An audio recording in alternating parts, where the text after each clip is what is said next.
மெட்ராசு நாகரீகம் அடையாளம்.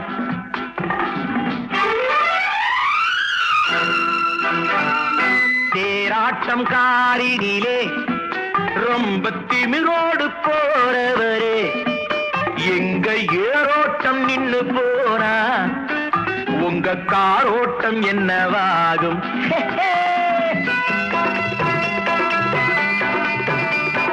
காத்து வாங்க பீச்சு பக்கம் காத்து நிற்கும் கூட்டமே, நேத்து வாங்கி போன காத்து என்ன ஆச்சு வீட்டிலே?